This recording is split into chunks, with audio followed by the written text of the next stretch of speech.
이번 화에서는 진양철과 진도준의 죽음을 사주했던 인물의 정체가 밝혀졌습니다. 특히 드라마 후반부의 진도준이 진양철에게 자신이 찾아낸 진실을 아직 말하지 않았던 걸 알 수 있는데, 그럼에도 진양철은 이필옥이 범인이란 걸 이미 알고 있었어요. 즉 애초부터 진양철은 그림을 보자마자 이필옥이 범인이란 걸 눈치챘던 것 같은데요.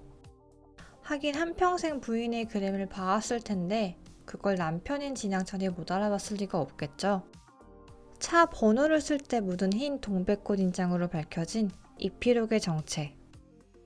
은밀한 사랑, 그리고 자식을 사랑하는 부모의 마음이라는 흰 동백꽃의 꽃말이 이필옥이 벌인 범행의 동기와 정말 잘 어울렸던 것 같아요. 이어 도준이를 찾아온 서민영은 범인을 찾았냐고 묻습니다. 계좌를 추적하다 낯익은 이름을 발견했다는 말과 함께요.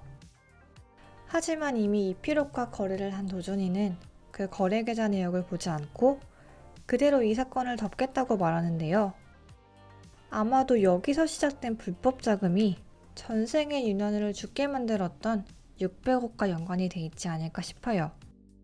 이번 리뷰에서는 전체적인 13화 예고편 분석과 함께 어떻게 도준이가 월드컵 시즌을 이용해서 매출을 올릴지, 이것과 관련된 모티브는 무엇일지, 그리고 진성준과 내통하고 온 인물은 누구인지에 대해 리뷰해보려고 합니다.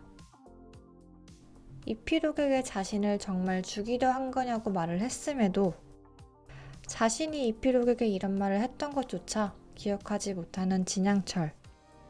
보통 치매의 초기 증상이 최근 기억부터 사라지기 시작하는 건데, 슬프지만 진양철 회장의 병세확화는 이미 시작된 듯 보입니다. 그리고 그 증상을 예고편에서도 보여줬는데요. 이제는 진심으로 진양철을 아끼게 된 윤현이의 마음도 편치 않을 것 같습니다. 특히 오늘은 늘 무섭고 순양가의 주인이던 진양철의 모습이 아닌 그저 손자를 사랑하는 할아버지로서의 진양철 모습이 등장했는데, 같은 배우임에도 정말 그 큰 차이가 보여서 신기했어요. 다음 화 예고에서는 월드컵 시즌을 알아차린 진도준이 묘수를 생각해내는 모습이 그려졌는데요. 진양철을 찾아간 진도준은 신차 아폴로에 관한 모든 걸 자신에게 위임해달라고 합니다. 예전 리뷰에서 한보제철이 현대제철을 모티브로 했다는 리뷰를 했던 적이 있는데, 이와 비슷하게 아폴로, 순양자동차의 모티브가 현대자동차인 것 같아 보입니다. 당시 현대자동차는 2002년부터 피파와 공식 파트너 계약을 맺었고, 그 계약이 지금까지도 계속되고 있습니다. 그리고 그 당시 현대자동차의 매출 효과는 1200억 원 가량을 투입해 6조 원이 넘는 광고 효과를 봤으니 정말 대단하죠? 드라마는 이와는 조금 다르게 우리나라가 16강, 8강, 4강에 진출할 경우에 이어지는 경품 행사를 진행하여 월드컵 승리의 홍보 효과를 노리는 것 같습니다. 이번에도 동포청년하고 진도준을 부르는 오세연의 모습이 또 떠오르네요. 그렇게 이번에도 손쉽게 진씨 3남매를 이길 듯한 진도준.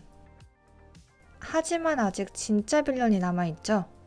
진성준과 모현민. 특히 예고편에는 할머니의 범죄 사실을 알게 된 듯한 모현민의 모습이 함께 나왔는데요. 더불어 이번 화에서 진 회장의 선망 증상을 알고 있던 진성준의 모습이 그려졌었는데, 진 회장의 선망 증세를 알고 있던 건 이항재와 진도준, 그리고 병원장뿐이었죠. 따라서 항재가 배신자일 확률이 가장 높다는 건데요. 이 배신을 알게 된다면 진 회장의 배신감이 어마어마할 것 같습니다. 그래서 앞으로의 싸움은 전생과 비슷하게 진도준과 진성준, 모현민의 싸움이 될 듯한데요.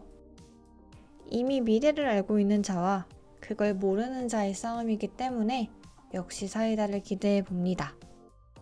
재벌집 막내 아들 11화 리뷰였습니다. 감사합니다.